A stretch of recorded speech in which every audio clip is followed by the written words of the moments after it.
Alors bonjour à tous, aujourd'hui nous vous emmenons dans la maison MG Rover pour vous présenter cette magnifique MGR V8. Allons-y. Voici ici donc cette MGR V8, donc avec sa couleur officielle de lancement qui est un vert, une sorte de vert olive que personnellement j'apprécie beaucoup. Regardez la forme de cette voiture, on reconnaît vraiment le style emblématique de cette mythique MGB qui a eu un succès commercial énorme, mondial. Cette voiture, donc Rover, rachète MG et dans les débuts des années 90 veut faire renaître la marque avec un petit roadster britannique. L'idée est de refaire vivre cette mythique MGB, de la remettre au goût du jour. On est dans le début des années 90. Il y a déjà eu des prototypes d'MGB à moteur V8. Il y a eu d'ailleurs aussi les MGB V8 qui étaient uniquement en GT, donc en coupé. Il y a eu quelques créateurs de MGB V8. On va dire c'était de l'artisanat. Il y en a eu quelques-unes. L'idée a donc été de produire la suite, et donc avec cette MG RV8 avec le moteur Rover. Présentation de cette voiture en 1992. Donc pour le marché anglais, série limitée à 2000 exemplaires. Malheureusement, personne n'en veut. Elle est présentée ensuite au salon automobile japonais et là les commandes affluent. 75% des autos ont été vendues au Japon, très peu ont été vendues en Europe, hors Angleterre. Donc en France, je crois qu'il y en a eu 7 importés réellement à l'époque par Rover, donc en conduite à droite. Ce qui fait la particularité de cette MGR V8, c'est qu'elle a été convertie par son ancien propriétaire à gauche, le volant dans le bon sens pour nous.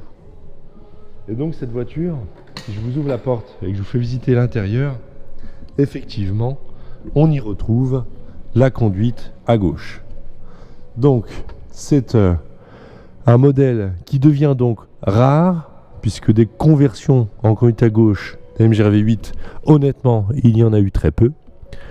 On retrouve ici l'intérieur caractéristique, le cuir, la boiserie. Je vous rentre à l'intérieur, donc on retrouve le petit cuir plissé sur les portes, les boiseries. On retrouve cette planche de bord, vous voyez, avec cette boiserie. Donc qui a été entièrement remplacé puisqu'il a fallu convertir le volant de droite à gauche. Donc vous voyez, tout ça il a fallu changer. Ça a été un gros travail fait par l'ancien propriétaire. L'intérêt il est là. Il est quand on tourne la clé.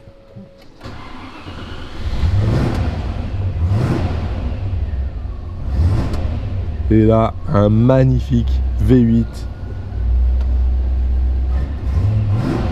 qui ronronne. Waouh. C'est incroyable. C'est une voiture également qui dispose d'un coffre non négligeable. Regardez. Alors on a enlevé la roue de secours, d'accord, on triche un peu, mais vous avez quand même un coffre. Donc on retrouve ici le manuel de réparation de la MGR V8. Trousse à outils. Regardez. Remplissage de l'essence ici. Regardez les feux arrière. Ils sont superbes, on dirait les feux des Bentley Continental Air coupés des années 90. Magnifique. La capote est complètement neuve. Elle a été remplacée donc par son ancien propriétaire. Une fois décapotée, on retrouve tout à fait le petit roadster britannique. Cheveux au vent. Avec ce couvre-capote beige. Nous voici à bord de cette MGR V8. Le moteur ronronne comme un chat. Alors, j'ai toujours l'habitude de vous présenter un petit peu l'espace habitacle. Donc au niveau de la position de l'installation, donc moi qui suis assez grand, 1m92, je dirais que je suis relativement bien. J'ai la jambe gauche qui est parfaitement allongée, la jambe droite légèrement recroquevillée. Donc je dirais que si on est assez grand comme moi, on peut trouver la position inconfortable. En revanche, au niveau du dos, de l'inclinaison, de la position du volant, de la position du vitesse, c'est idéal, vraiment. Le moteur roule et tourne parfaitement, il ronronne. On est à 1000 tours minute en quatrième à 50 à l'heure. Filet de gaz, le moteur reprend. Moi qui aime rouler les voitures sur un filet de gaz à l'anglaise sur le couple, là je peux vous dire qu'avec ce V8 3,9 litres de cylindrée, on a un couple de tracteur. C'est génial dans une petite voiture comme ça, c'est fantastique. Je trouve que cette voiture a un charme particulier à conduire, pour se balader. Je trouve ça superbe. Là on fait chauffer tranquillement la voiture. Au niveau de l'embrayage, c'est un embrayage hydraulique, donc tout à fait facile, comme n'importe quelle voiture de ce genre là, rien de difficile. Le freinage est assisté, donc hyper facile. La pédale d'accélérateur est souple, rien à signaler. Au niveau de l'instrumentation, donc le compteur de vitesse en km/h, 260 km vitesse maximum affiché, hein, je ne parle pas de vitesse de l'auto. Tout fonctionne. Le kilométrage est de 10 000 km au compteur. Savoir si elle a 10 000, 100 000, j'ai pas de document qui me permettent de le dire, donc je vais m'abstenir. En revanche, la voiture fonctionne parfaitement. La jauge d'essence qui est devant moi fonctionne. Le compte tour qui est devant moi, 1200 tours minute en quatrième, c'est dingue. La voiture a un couple génial, fonctionne.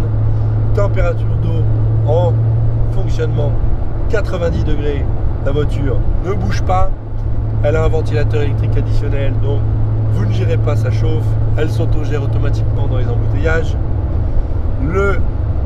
L'ampèremètre, j'allais dire, mais c'est un voltmètre, 14 volts. Donc la voiture charge parfaitement. D'ailleurs, l'alternateur a été refait il n'y a pas longtemps. On y retrouve donc le système de ventilation et de chauffage qui fonctionne parfaitement. On y retrouve également un autoradio. Je dirais ça, c'est un autoradio moderne qui n'appartient pas à la voiture d'origine. Regardez, relance en troisième. C'est génial.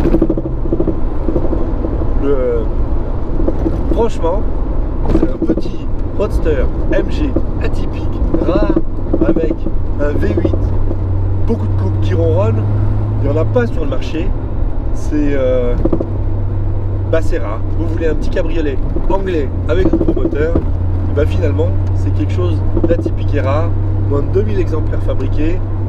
Bon, l'auto n'est pas parfaite, elle n'est pas exempte de défauts,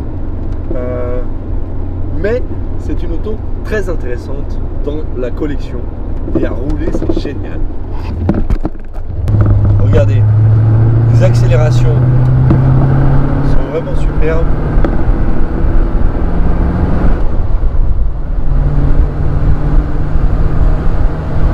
Regardez.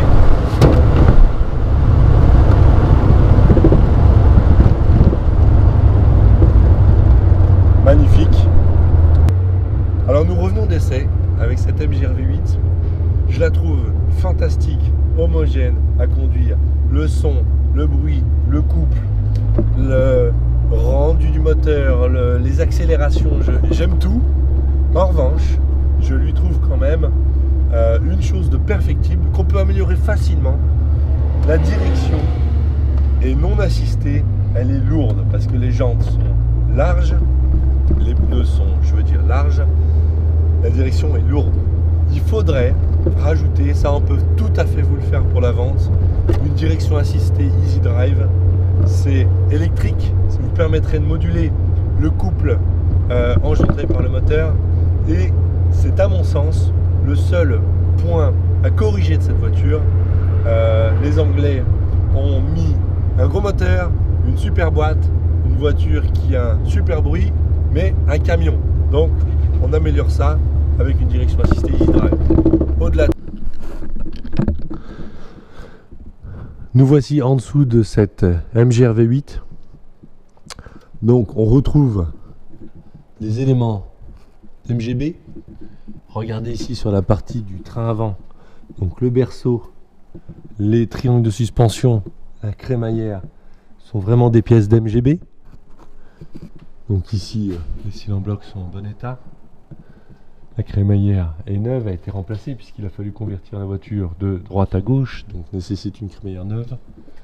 Sur la partie, on retrouve ici du moteur. Donc c'est un moteur Rover, donc un moteur anglais. Qui dit moteur anglais dit gras. Ça, on ne pouvait rien y faire. Voilà, vous avez toujours une petite goutte. Voilà, une petite goutte sur le moteur, une petite goutte sur la boîte. C'est une voiture anglaise. Ça, c'est normal. On retrouve la ligne d'échappement qui, elle, est en parfait état. Rien à dire de spécial.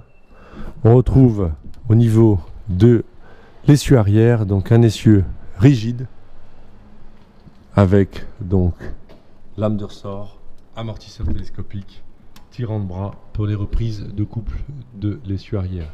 Et oui, il y a beaucoup de couples sur ce moteur V8. Sur la partie châssis, donc c'est une voiture qui a été livrée neuve au Japon. L'avantage, c'est que corrosion, il n'y en a pas. Sur ces voitures-là, il n'y en a jamais. Enfin, on peut jamais dire jamais, mais c'est toujours ça. Donc, les MGB toutes pourries, maquillées, etc. Sur cette voiture-là, on est très loin du concept. Regardez, tout est d'origine, tout est propre, tout est sain, rien à dire. C'est vraiment superbe. Voilà.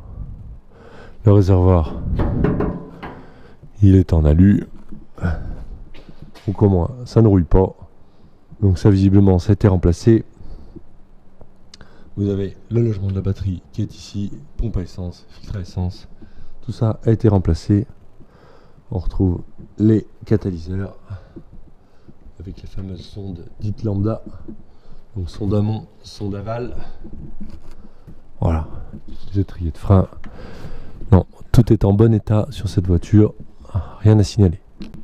Donc au niveau du tour de véhicule sur cette MGR V8, donc aile arrière droite, rien à signaler. Ici, non, c'est une petite tache. Donc, ici, rien à signaler. Pas de corrosion. Ici, deux petites marques, mais bon, ça s'enlève au lustrage. Des petites traces de frottement. Ici, sur la partie bas de caisse, porte. Vous voyez, ici, corrosion, ça n'existe pas, il n'y a pas. Hein. Ici, donc la partie bas de caisse, c'est un élément en plastique. Hein. Donc ça se démonte, ça peut se repeindre facilement. Bon, on a un petit peu de gravillonnage ici, mais rien d'anormal. Ici, sur l'aile, voilà, ici on a une petite tache sur le vernis, comme une fiente d'oiseau un petit peu qui aurait marqué. Voilà, c'est vraiment le défaut. Voilà, ici sur la partie avant, voilà, une petite rayure ici. Voilà, c'est vraiment, on est sur le bas de la voiture, devant. Il faut vraiment le savoir. Donc sur la partie avant, bon, évidemment quelques petits impacts de gravillon. Voilà un petit impact. Hop. Voilà. Vous voyez une belle plaque MyFo avec les chiffres en relief. Voilà. Donc rien à signaler. Donc ici, non, un peu de saleté. Hop. Rien à signaler. Donc ici, sur la partie bas de caisse. Donc ici, le bas de caisse plastique, vous voyez. Donc c'est le plastique. Je pense qu'il y a un bras d'un pont élévateur qui a dû appuyer légèrement. Vous voyez, ça a tordu le plastique là. Vous voyez, ça a même fait fissurer la peinture. On est sur le bas de la voiture. Hein. Donc c'est un élément plastique. Hein. Donc ça se démonte, ça peut se réparer facilement ça. Rien à signaler. Ici, on a un petit, comme vous savez, un coup de portière. Voilà. Donc ici, on a des petites traces de réaction de peinture. Voilà, ça a été repeint, c'est sûr. Voilà. On a des petites traces de réaction. Voilà, petites traces de réaction de peinture. Qui sont à peine visibles, mais enfin, on vous le précise.